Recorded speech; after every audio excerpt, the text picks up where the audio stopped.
think something more further. So it's over to you guys now. Okay, but I will be there, don't worry.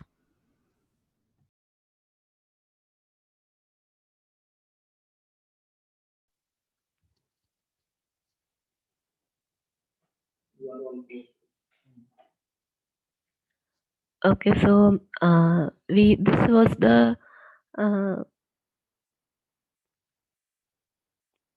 sorry. So this was the use case that we shared with you. I would just like to read through it again. So we had the case like this. Mr. John used to watch one of the famous American 1960s movie Psycho several times, which was considered to be the movie that killed big budget epic movies in the 1960s. The budget was around $807,000 with a massive box office collection grossing nearly $50 million, and is a psychological horror thriller produced and directed by Alfred Hitchcock. The movie was released on September 8, 1960. Movies directed by Alfred Hitchcock are in the thriller and horror genres. Hitchcock was nominated and won the Best Director category in the Academy Awards. Mr. John particularly appreciates the performance of Anthony Perkins, who won the International Board of Motion Picture Reviewers Award in the Best Actor category for this film. So we in the earlier session we had a question from one of the participants. How do we decide which is the right competency questions, or how do we know that these are the right questions? So here, in order to do, I mean, here it is an example here that most of you guys created a class viewer or audience. It is understandable because in this use case we have an audience, a viewer. So uh, so if that is that was one of the goals of you to understand the movie ontology, where you have to include your audience that has worked as a class. So that was how most of your thought process worked. But as we students, me and my team, when we created it, uh, our focus was on to describe the movie. So so hence we don't have the class viewer or audience. So I think this answers the question as to how do we decide which is the best question, which was to know what is your purpose. Some had the purpose to define their audience also. Like if you have to go for a movie that has an certificate which says that you have to be above 18 years old, there comes a need for the system to define or describe your audience. So in that way, in that focus, the class audience is justified. So now the approach that we took, and also we have discussed the methodologies, and there are so many methodologies in order to create an ontology. We will go by the simple technique, that is to remove all the puff words or to identify the key words from this use case. So I'll just show you an example here. So we know that is Mr. John is a person. So we won't pick him out. So he is an individual here. So we know an American movie. So we found that we have the term uh, American, and now we know it's the 1960s. So it is also a key element in describing the movie Psycho. So we know that we are describing a movie which has an individual, that is Psycho. Then we know it's a big budget epic movie. So we highlight those big budget, those terms. So this is how you go on doing for the whole use case that you have developed, or from your questions, as sir previously showed in the examples. You pick out the key terms and then you proceed on to create the hierarchy. So I'll just do for the whole use case. If you have not done, you can do along with me, or if you find something new from this session, you can add on to that. So let me proceed with the whole use case.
Um, so I hope that you were able to uh,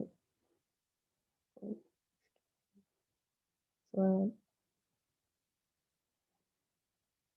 I'm sorry. So I hope that you were able to see what was happening, how we identified the key terms, we selected those terms, picked it out. So now we can proceed on to model it. So from here, we can understand that we have certain individuals like John. So since they are individuals and in alignment with Proteage, we will go with the purple color. So Mr.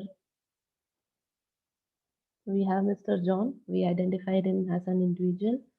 And then we have Alfred Hitchcock. Again, it is an individual. So Anthony Perkins, we have this an individual. So we know all of them are people. So we can have a class, person class. So again, if you can see my protein screen. Okay.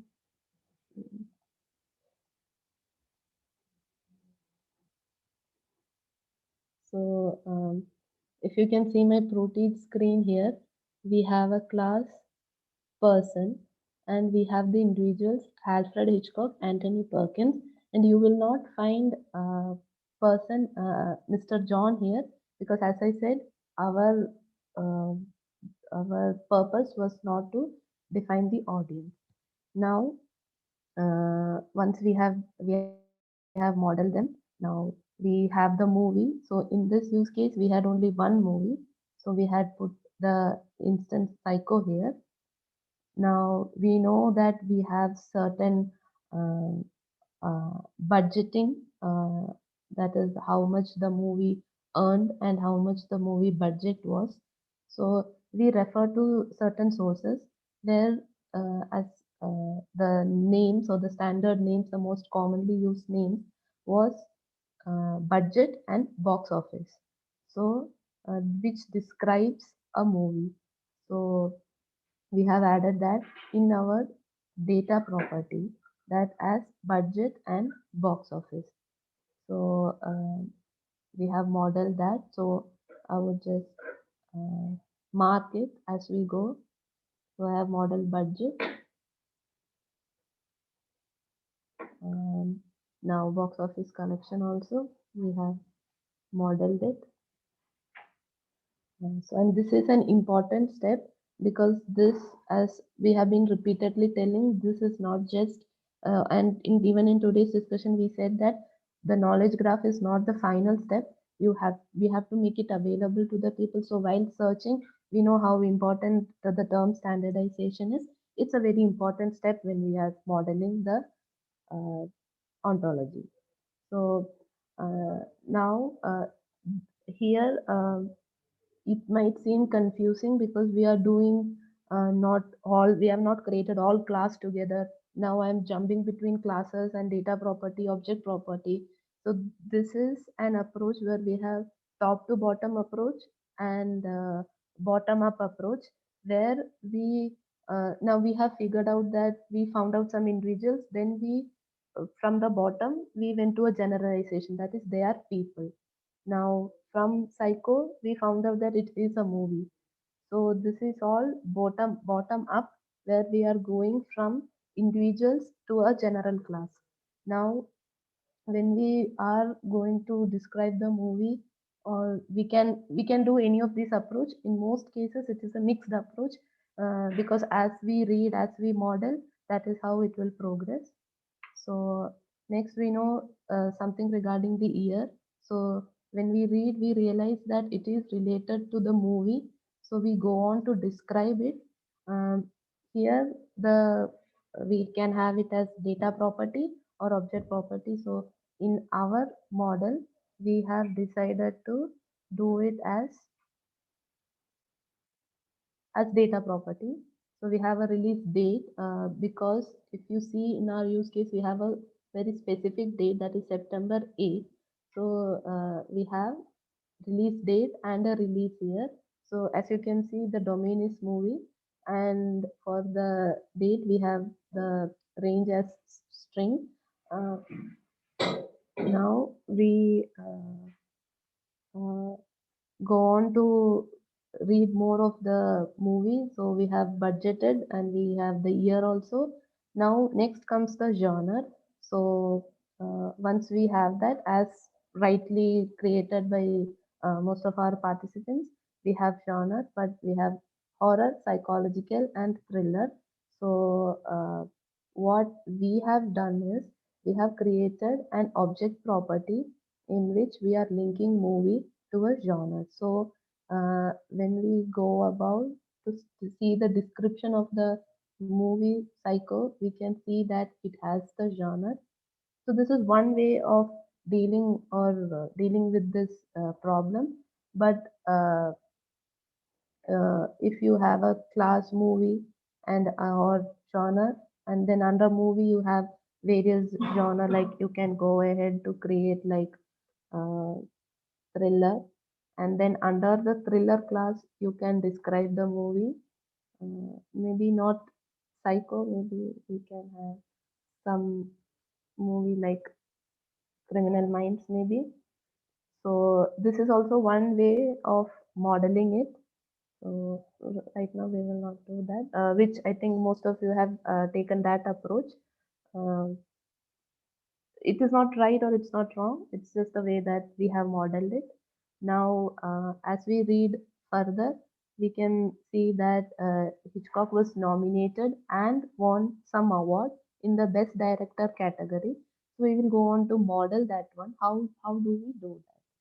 So it was here that we faced a certain issue because we have award, that is Academy Award, International Board of Motion Picture, and in India we might have Stardust and all those kind of awards we have here, maybe Padma Shri, Padma Bhushan, and those awards.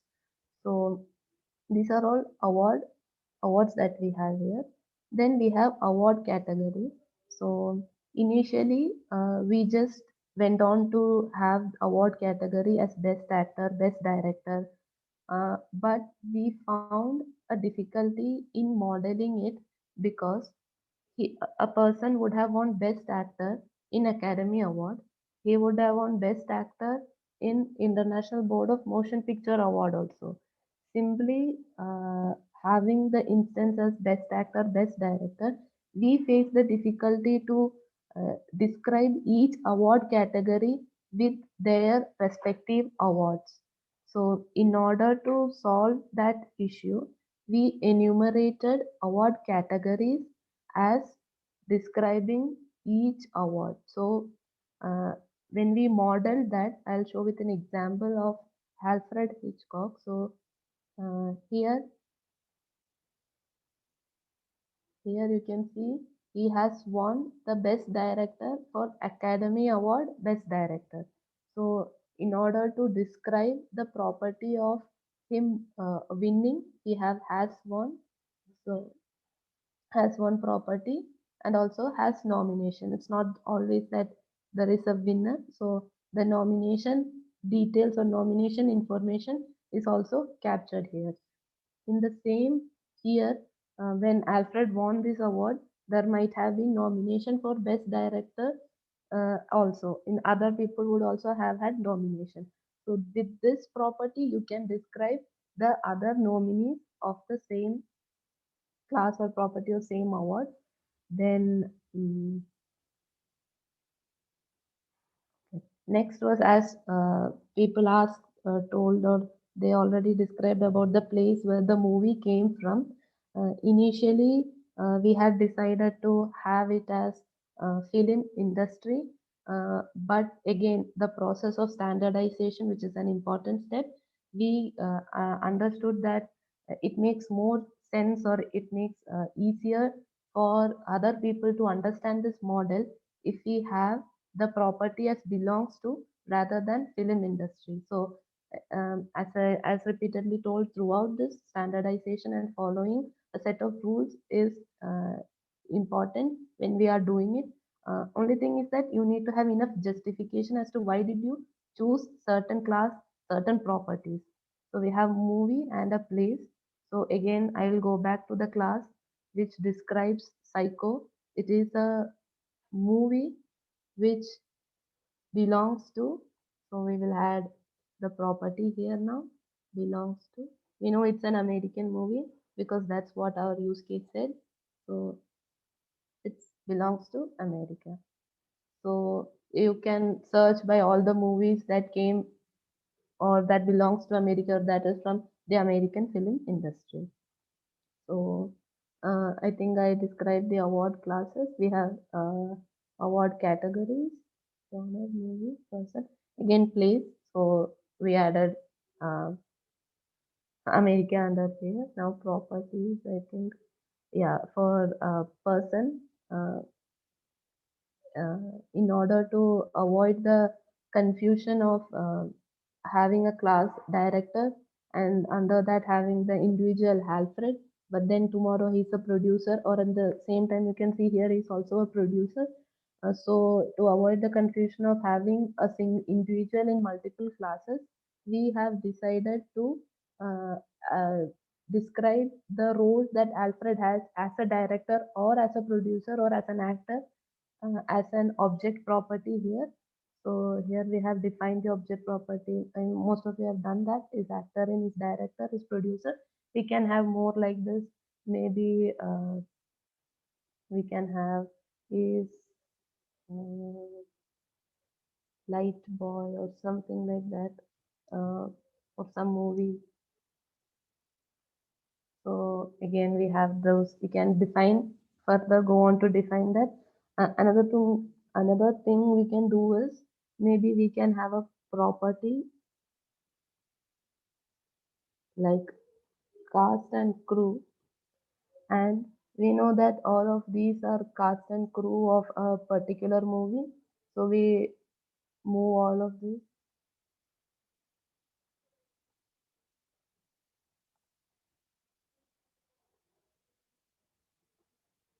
so that it is more organized. So that's the only purpose why we are creating it. Now, I think I covered everything. So that's how we proceed doing this. So I think we have done most of the information that we had in this use case. So we know that this is not only about Psycho. Movie is it has like more than 10 industry produced movie, India being the largest movie producer. So at least a year we have more than 1,000 movies releasing. So we know how huge the data is, how huge the link things is. We have adaptations and we have remakes, we have sequels, prequels. So it is this is just a simple one which is created for Psycho. But as we progress or as we keep on building the model, we will have to expand more classes, properties, data properties to include the huge domain. So here is why it becomes necessary to have a competency question. So we stick to our objectives. So that's all what we wanted to do. Explain to you through this hackathon. That on also that Proteage, though it's an ontology editor tool, it is important to have a modeling beforehand so that you can get to play around the tool. So thank you.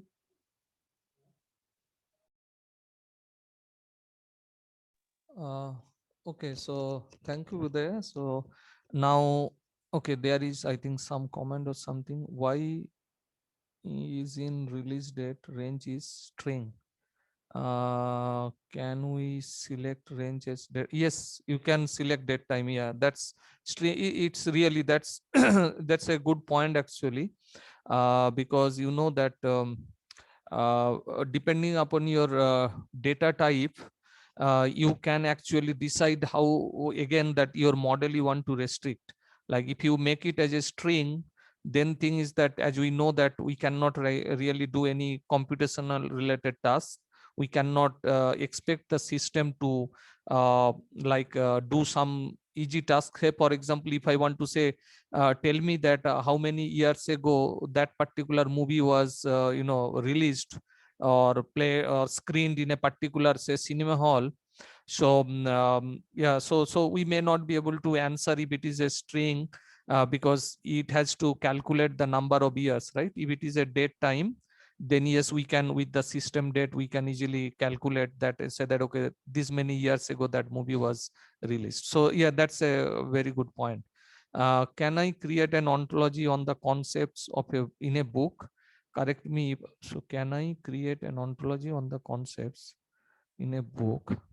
So if okay, if okay, correct me if I am wrong.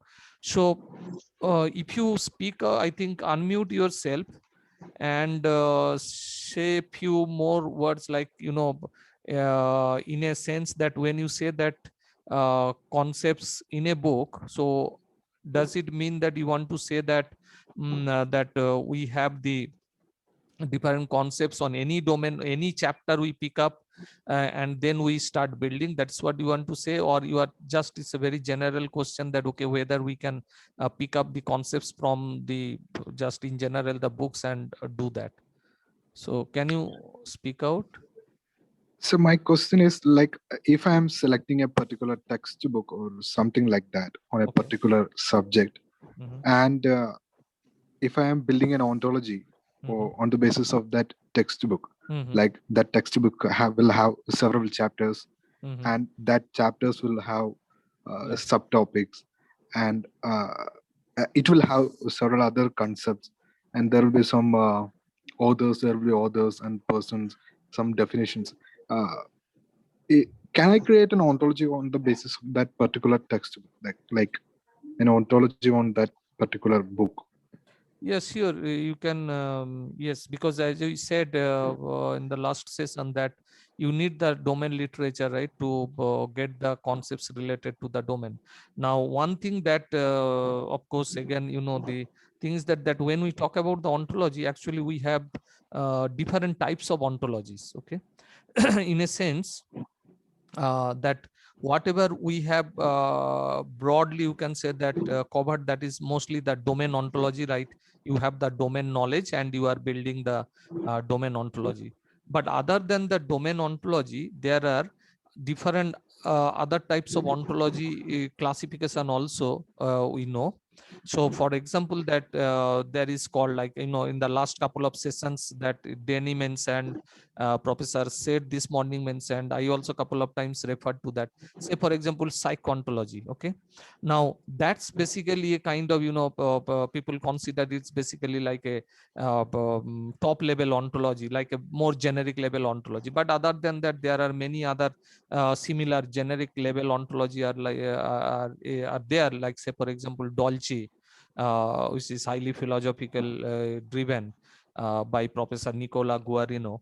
And then we have like Sumo. Okay, then I think that's by Professor Guha.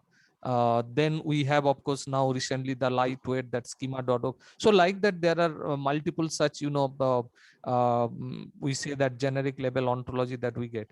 And also there are ontologies like called application ontology, which are more application driven, right? So where you want to, have a very specific goal to achieve, and so you try to do that using some kind of ontological structure. So I mean, some kind of ontology in the backend to reach to your application goal. So there are like that, there are we can have this classification. So now the question is that, if you say for example, my target is to build a domain ontology, that's my purpose, of course, with a more fine-grained purpose should be defined, that what exactly your system goal, because otherwise your modeling will completely will change. Okay, and I will give you a shortly an example of that, how it will change. So however, so right now, let us say for example, if you are building a domain ontology, of course you will be interested to pick up the terms from there and build a kind of domain ontology, right? But then you may say that, no, that's okay, but I want to actually, give a service to facilitate the, to improve the search experience of the users, in a sense that, okay, if somebody is looking for a particular definition for from any chapter, of a book, which is maybe a very thick, very big book, and a lot of some thousands of pages are there, and I want to allow my the search users to a particular definition. If they want, I want to just give that piece of information. That means you need there little bit more structure related ontology. Okay, so these all are depends that what exactly you are looking for. But if you say in a straightforward way, like the one that we are last few days we are discussing mostly on the domain specific ontologies, so yes, you can take it as a kind of domain literature, and then you can pick up all the concepts from there, and then you can build your ontology, provided you have the purpose. You have the purpose is already well written, or it is already drawn. Right now, I come back to this one thing, that how for the same domain the perception may change. Why that purpose is so important, crucial for anything doing. That's that say for example, generally I give in our class that example, very common example last few years I'm using, that is like your classroom teaching. Right now, that classroom, my domain is classroom. And now the question is that, okay, classroom is very abstract still, because okay, you say that that's a domain, but what exactly you want to mean by classroom? What's the definition of it, and what exactly you want to do? Now you say that, well, I want that that whatever that things that I'm covering, or any other such, like many other colleagues, the faculties, the tutors that they are covering, so I want to capture all of them. Well, why? No, I want to see that, oh, what are the things, how many classes and all. Okay, fine, you want to build ontology, no problem. But then what else you want actually to do? Then he said that, no, actually I want to build a kind of knowledge base that would serve not only to keep track of the education, the content, or their progress of my students, but I would like to also see from the perspective of the say employer's perspective. Because say for example, we have the placement facilities.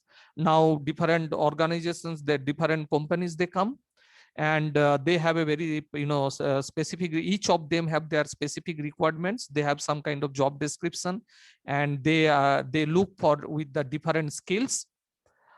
Now the thing is that, how do we do? Of course, we generally, what we do, we allow everyone, okay, you belong to this particular company is fine with interviewing or whatever the test they want to conduct. They are fine with taking the entire batch. Okay, fine. But if there is a very particular requirement, then how do I do it? Okay, I have to do it manually because I know my student. But then my colleague may say that, no, that's not a very good, because I know that he has this, but he or she doesn't have this. So you will have a kind of biased, kind of situations that which can influence the entire thing at that time. So what we want, so now my purpose is basically to not to only create a knowledge base for my future use, for that of this classroom, that teaching that we are doing, including what we are covering, how the performance and everything. Plus I want to do something to serve my employers, our the employers who comes for their placement activities. Right now, this actually will change your perception. But then you said that your administrator, actually they don't care about all this.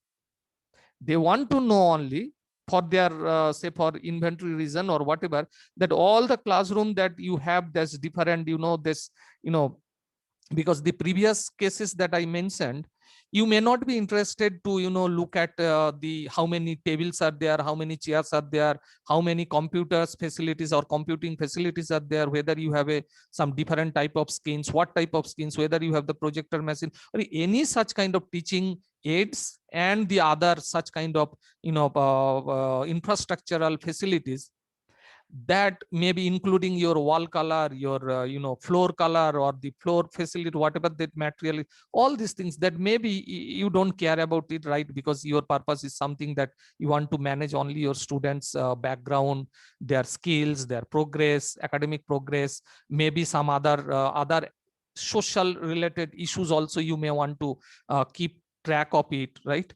Their behavior and all these things, so that when you are recommending a student to something, again it goes by based upon the record, the knowledge that you have, that which you are capturing on regular basis, rather than an instant point of time you just decide upon something, and then when it comes to recommendation you just give that kind of. So that, so you see the different perspective that I tried to give you. The domain, you are still saying the same domain, but really depending upon your user, the purpose, it actually varies. Okay, so that's why, so when we talk about that literature, starting with, yes, you need the literature, you need sorry, in a sense you need the terms. Now from where it will come, what would be the source, that's something that we have to decide depending upon the situations that at hand, that whatever is available, so that we have to, based upon that we have to go for it, right?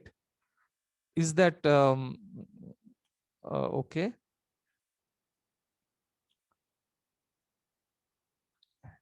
Any other question or in doubt there? uh,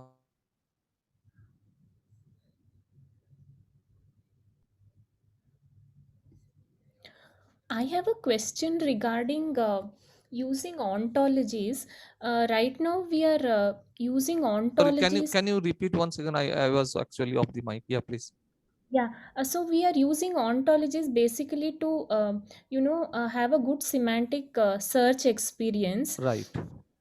How about categorization, like subject classification or categorization? Can we use ontologies for that, and how feasible it is? Because when you have to, like, say, if I have to categorize news content, Mhm. then it is a very generic thing. And how do you, can you use it, first of all? And if yes, how? Yes, so one of the uses that I think Professor said also tried to say, and in fact, in my, I think my first day presentation on introduction to semantic web technology, that talk that I tried to, touch upon that some of the uses that where actually these are going to be highly useful. That is one of the things, that annotation, right? So what happens that, say for example, you have the news article, right? And the news article highly unstructured, right? Obviously, as we know. So it's like a plain text. Now the thing is that if we have the ontology, okay, what we can do, we can, of course, we need a further additional technology we need, that is the NLP. So what we can do, actually, we can parse upon that text. I mean, we can send it through this our NLP parser, and then we can find out the tokens that are, which is like in the backend, that I have a very enriched ontology. Okay, so that what happens, that it can always find out. And remember that since we spoke about the ontology as a control vocabulary, because, and also we said, I think Danny also pointed that, not Danny, I think it's, I think this Constantine, okay, like in their case, that they are doing, right? You know that you were there, I think, in that talk. So what we do basically in ontology, we don't only capture the only one one item for each of the concepts, but we basically capture even multiple terms. That means we can have synonymous terms, like we generally see any lexical database, right? Like WordNet. So what happened, you have multiple terms referring to a particular concept. So when we are parsing that text that is in a news article, so it can basically go through it and then see that whether it's there, and it can annotate it. Okay, and then it finds its way, so that you can highly categorize, because you are doing the annotation. So here what you are doing, you are deploying your ontology for annotation task, which generally for the machine learning task or any task, we manually annotate it, right? But this can be automatized once we have that ontology in the backend. Okay, now uh, that's basically is one of the purpose. Now that there is a challenge now when we are taking which actually I think you pointed also in your on your question, that you said that uh, uh, if the domain, because news articles are highly diversified, right? There is no domain specific news newspaper, or I at least I don't know, because whatever we see, they are very generic purpose, they cover n number of domains, right? Because that's a generic purpose thing. Now the thing is that in that case this becomes very difficult, and that's where that this top level ontology or the general purpose ontology is expected to play a better role, because you have that. But again, such kind of uh, ontology, that which is highly extensive and which has lot of things, it's really, it's at this time it's not I think it's available as per the thing, like it's because this Dolce also, even though we call it as a general purpose ontology, yes, this is a general purpose ontology, but the problem is that it doesn't have still the entire knowledge, because that was not the purpose of those developers also, to build it like in one go. Okay, so the idea of that Dolce is, or Sumo, or any other such Psych and all, that we take up, and then we start building our the trees, the branches, the different branch, and they are the each tree we take, and then we build the different branches and their leaves, so that we have to extend as per our requirement. So when it comes to news media, we want to use ontology, yes, there are already couple of ontologies are there relevant, but still I think we have to also invest on this doing that. But technology is there, that I can tell you that it's there. It's possible to do automatic this annotation categorization that basically you are doing, which will be much more semantic level. Because why we are semantic, that because that, say for example, if I am sending, I mean generally again that's the example, that's basically linguistic the variations that we often see. Say for example, I am saying that this New Delhi said today that announced that from 27th of February, any patients, any person traveling from this particular state to this state or from any other country, they have to have this test. Now the thing is that now New Delhi said, we know that New Delhi is just a place name, but we know that again in our natural language we use it, which basically we call it as a metonymy problem. This is like a when we talk about the lexical knowledge, so there basically this kind of differentiation comes, like say we know some of them, like polysemy, that which is very generic, but then we subcategorize it, like say for example synonymy problem, homography problem, metaphoric problem, metonymy. The one I said, that's basically a particular metonymy problem. Now the thing is that this kind of things also, it's not so easy, it's not available. And in my postdoctoral time, this one was one of the work that I did with one of the PhD students there. Actually I was like a kind of supervisor to him. What we were doing actually, that we took the word net and then we tried to improve it for this NLP related tasks, so that this kind of we tried to find out the different rules, automatic rule of course, because manually again you cannot annotate each of them and say that okay, this is a metonymy problem, it's very difficult, right? So we wanted to build a kind of rules, and then reclassify the entire word net, so that that can be used as a tool for this kind of NLP tasks. So the challenges are there in terms of the availability of the knowledge, but for this kind of basic annotation tasks, that categorization tasks that you are saying, I think that some extent the technology is already available.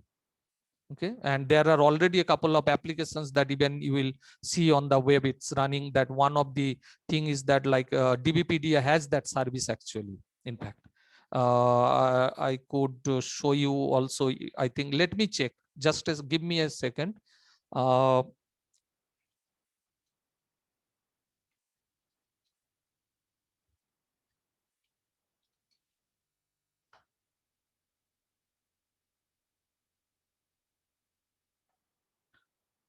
just give me a moment, I'm trying to, yeah, so Wikipedia, where is that box? They have changed the site. For a long time, I didn't visit their page, but I see they have changed a lot. But yes, still I can, I think, let me see whether demo one is coming. Yes, so let me share my screen and quickly show you that. Okay, I do the entire screen possibly. Yeah, you can see my DBpedia Spotlight page, right? And you know that it's like a piece of text. Of course, right now this is a kind of the default text is here, that whatever you when you log into this page, you see this text inside.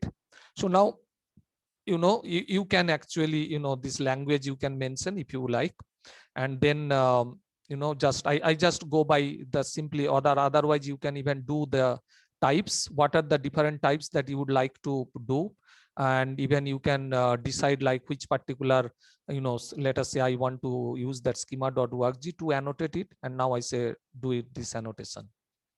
Exactly what you said. I think this is what you are trying to say, but of course news media is very generic in that way, domain wise. So let me see what it comes. Okay, it's still working.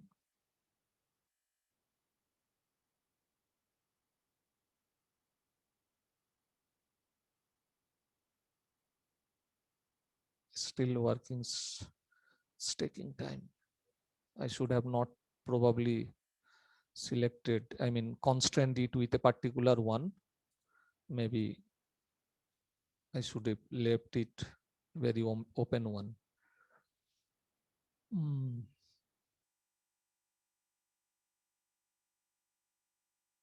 So it's taking a lot of time. Let me not to restrict it. So, okay. Yeah, now you see that it has, you can see there are hyperlinks, right?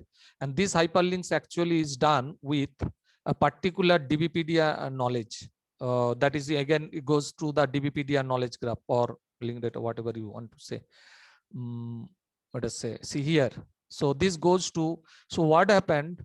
Now you see, these are these different entities that whatever it could actually pass through, it's the in the backend, the knowledge graph. It could actually identify, say, for example, like capital. So if you click on capital, what you will see. Here you see capital, and you see the semantic, that which is again the structured data that you have in the backend. So that means you bring the information about capital itself.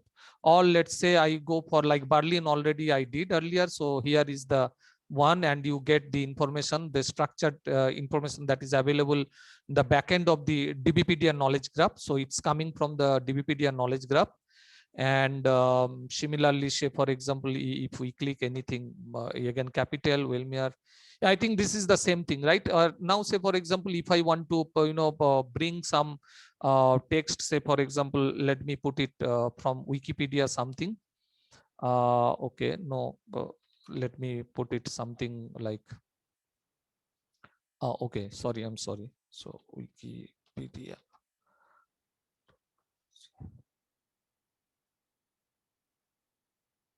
And let us say, I say Bangalore,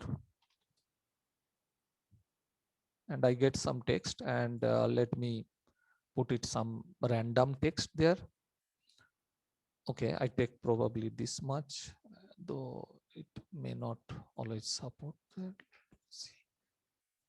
Let me see what, sorry, I clicked on it. Yeah. Now let me replace that. And maybe I remove a couple of lines to make it faster and annotate. Yeah, it's already done. So you can see that some of the things are done, but where sorry, where DBpedia doesn't know something, where it lacks, it's not able to do that. You see Nageshwara temple in Begur, it is expected that this is a temple. So but this DBpedia doesn't have that knowledge, because you know that it's highly biased so far, because we are not that we are not contributing enough in terms of, because, and we have to create, like Denny was telling, that if you have to write history about India, it is the, you have to actually come for the others. So you are not writing for yourself, but for the others. So the idea is that here, that this is not there, DBpedia doesn't know. So, but wherever DBpedia knows, like say Begur, okay, and this is a place name, so in Bangalore, and you see that it brings. And so wherever, even that you see that this particular date, this also, if you click on it, so wherever the DBpedia knows, that shows, that means how enrich your knowledge graph or your ontology, depending upon that what exactly you are trying to achieve. So based upon that, it would be able to, you see that even for this year, it has something to say about it. Even for this, of course, it takes us to this particular page, because that is the way. Yeah, sorry, here Begur is here. Okay, now regarding Begur, you see lot of structure information. Okay, so this means that we have the technology for this kind of task, annotation tasks. It's only the matter is that whether we have this enough knowledge graph available for this kind of tasks. Okay. Is So that clear, basically, ma'am? Yeah. yeah, so these annotations need to be fed to a knowledge graph. Uh, no, annotation is happening. Need from a knowledge graph. Yes, it need, because you want to, because it depends, right? Say for example, either you decide to do it manually, right? Yeah. Like we do for many machine learning tasks, right? To make it, or for any other reason that we do corpus, annotation that we do. Now you want to do it manually, or you want to do it automatically, or say want to say, for example, you have large scale of, I mean, that's a basically simple, I mean, I think the very basics of the machine learning technology when we start machine learning. So I think that classification comes, document classification is a very basic thing in there, right?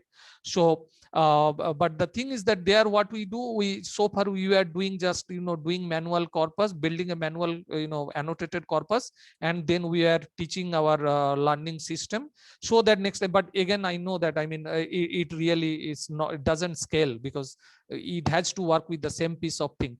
Here the thing is that we capture preloaded everything, and that's it, we do it once for all.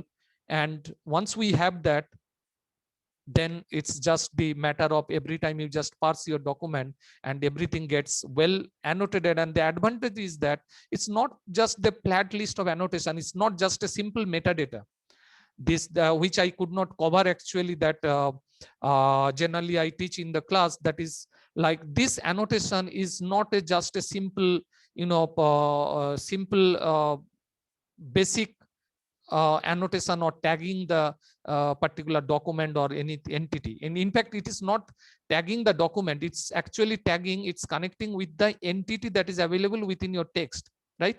But now this is so enriched because of this knowledge graph. We can actually now play around, or we can ask many smart questions based upon this result itself. Okay, and of course that needs more explanation, but this is something that it shows the kind of power that knowledge graph can bring into the system, provided we have that. And that's is the, of course, there are everywhere the challenges are there, right? Yeah. Okay. Thank you so much. Yeah, welcome. Any other question?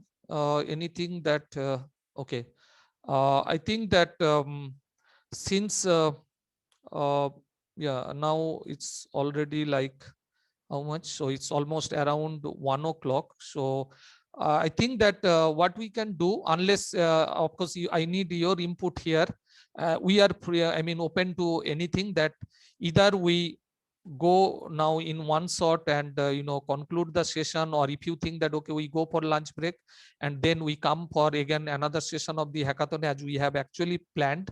But I'm asking because I could see only there are 3 participants that who came out or tried something to do their own. So because unless you all participate and really get involved with this I don't think that any hackathon can succeed, because I think it's not that what we just saw or do things, but I think it's more like your active participation is very, very important. I mean, at least my understanding, if I'm wrong, you can probably, correct me, but as per my understanding, that's basically we need the active involvement, participation for to run anything successfully. So if you want that, okay, we go for lunch break and come back, and again we do some little exercise that what we did, and then not only that ontology, now we have some data, maybe we can try to run out some queries on top of it. And if you have already someone has some kind of more data, then maybe we can again try with some the other tools that we already played, like say for example GraphDB or something. So if you want that, it's fine. Or if you think that okay, well, we are all tired, and I think it's okay time to say okay, I mean conclude, I mean we are okay. So please give at least one or two input. If I receive, then it would be really great for us to decide. But I am telling you that we are actually free, we are fine. I mean, I'm ready to sit even 6 o'clock, even 8 o'clock, whatever the time you want to be there.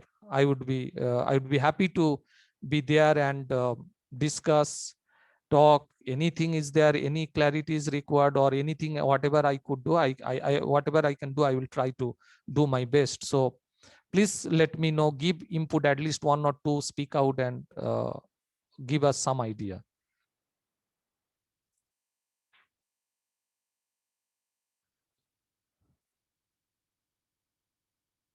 No, so okay, so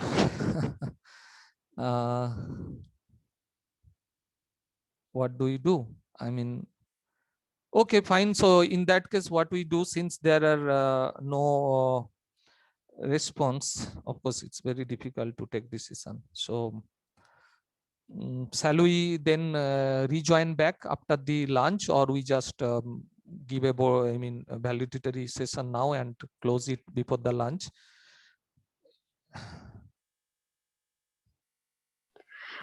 Sir. Yeah.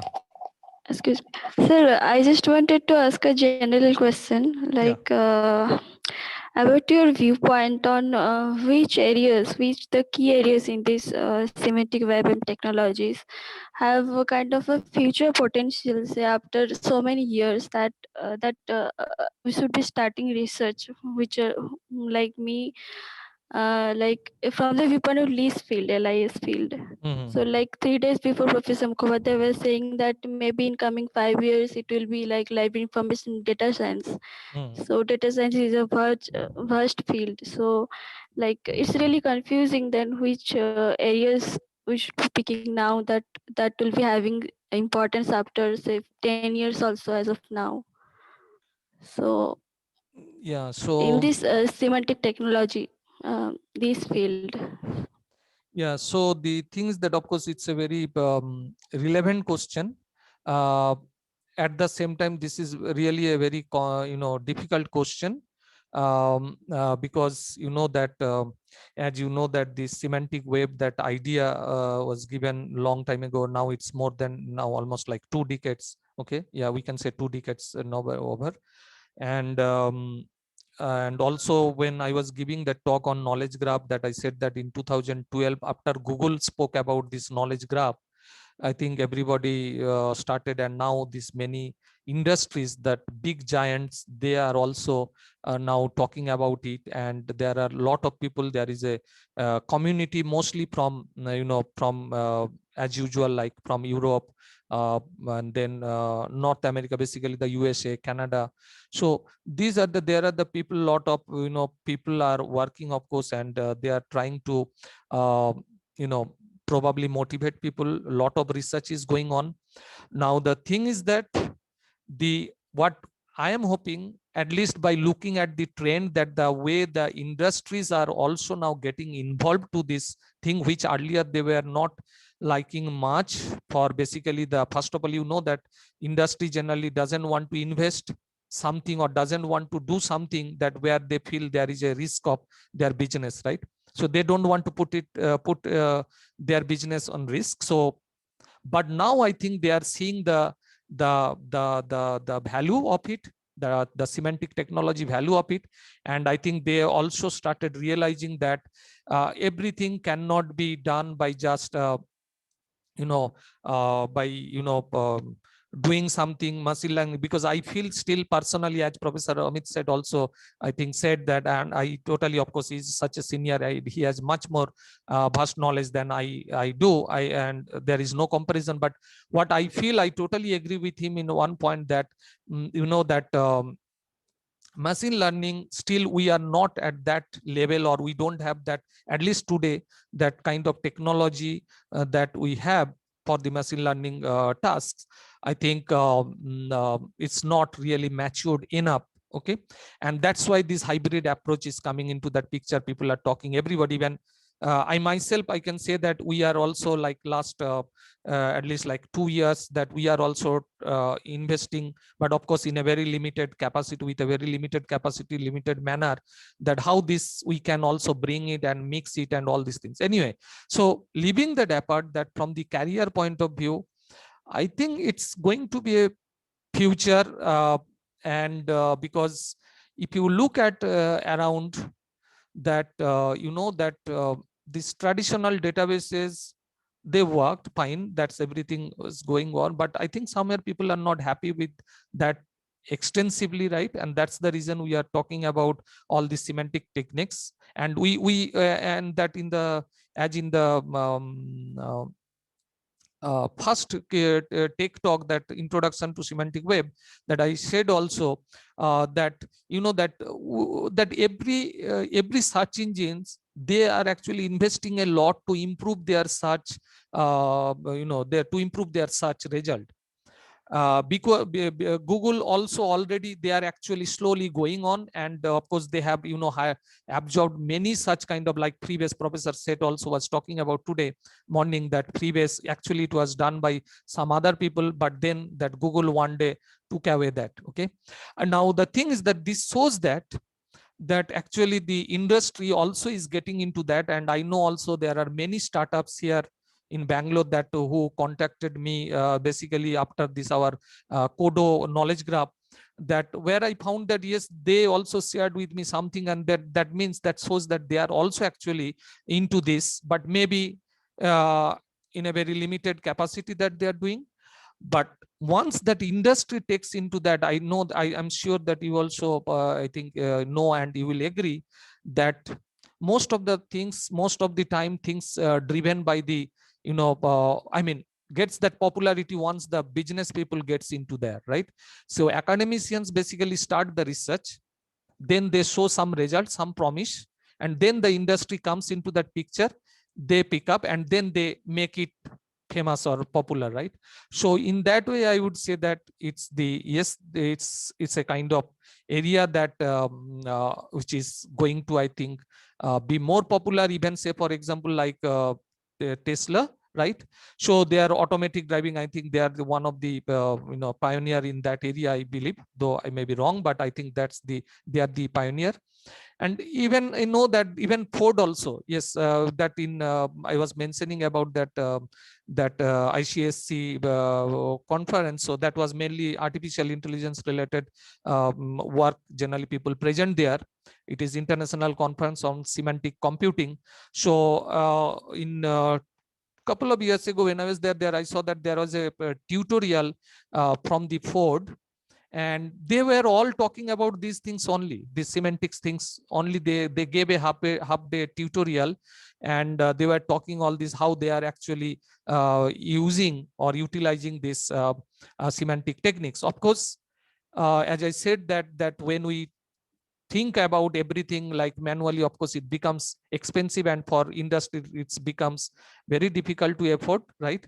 But as Professor Amit said that, but Google also does a lot of, as he was saying, that some thousands of people are actually manually doing many things, even which was not known to me until this morning. I thought that Google is smart enough to probably they're doing, or they basically go and absorb those are already created, those created resources created manually, probably they go and absorb them, and so their job is done. So however, so we need those I'm sure that these technologies we need, and there are many areas, there are many area of research that we have. If we little bit look at this, I'm sure that you will find your own bite there. You will have, so everyone, I'm sure that they will have their small meal, even it is a small, I think it's there.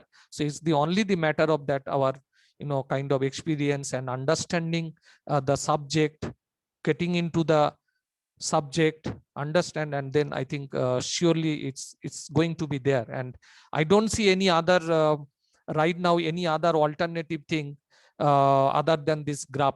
It may not be necessarily only we have to say always semantic web, like as we said that already we replaced that term semantic web with the knowledge graph. But those understand, they still consider they are basically people are using randomly. Even Professor Amit said also the similar thing he said. Denny also he said. So it's like that many people they do agree with that. So whatever you can change the terminology, but the technology when it comes, I think they are, I think, going to play a major role even in this. Whether you big data people were making a lot of noise about this big data with different bees and lot of but ultimately I think graph data is the one that which will win. I hope so. Okay. And so I believe that there are many things that there are many problems we have that in this area that yet to be solved. Okay, yet to be filled up, and it's not always a particular anyway. So that's anyway. So I wanted to say what that if you want to build your career and you want to do something, contribute on that, yes, there are a lot of things still to do. And couple of them I think already I have mentioned that what are the different challenges that we have while I was discussing about this news media, that as madam asked that about that way that they can use, or many other use cases that I was giving. There are many such situations that where we can still contribute, which will be really a pure contribution to the subject. Thank you, sir. Okay. Yeah, I hope so. Thank you. So Sushmit Bardhan wrote that it will be better to have another use case where we can just identify, I think, what can be the classes and object. As with the use cases, I can think what can be possible model. Sushmita, can you, is it, I mean, what exactly you want to say? You want to say that whether we take some like movie domain we took that use case, so we take another use case and then we do this kind of similar kind of brainstorming, or what exactly you wanted to Yes, sir. say? The brainstorming part only, like some another use case, not like in movie, like different domain. Okay. And then we like identify what will be the classes, what will be the object types or object property, data property, so that we can analyze. Like even like after reading that, we can identify what will be the picture. So Okay. that will be like better to understand, like to have one or two use cases. Yeah, so I personally don't have any problem. So yes, surely we can do. But yes, so in that case, we take this as we go by our schedule. In that case, like we have, like I think I know that some of the people that who joined early morning from 9 o'clock, I think they are sitting there now more than 4 hours. So what do you think? Shall we, because we have afternoon session like 1.5 hours after this lunch break. So if you want to continue and with that use case, and then we do the validated function, kind of, we have to conclude that session. So if you want rejoin after lunch, okay, so there is madam is saying rejoin after lunch. Yeah, I think that would be more useful in that, because I think we are also tired. So maybe we can, with after lunch we can rejoin back, right?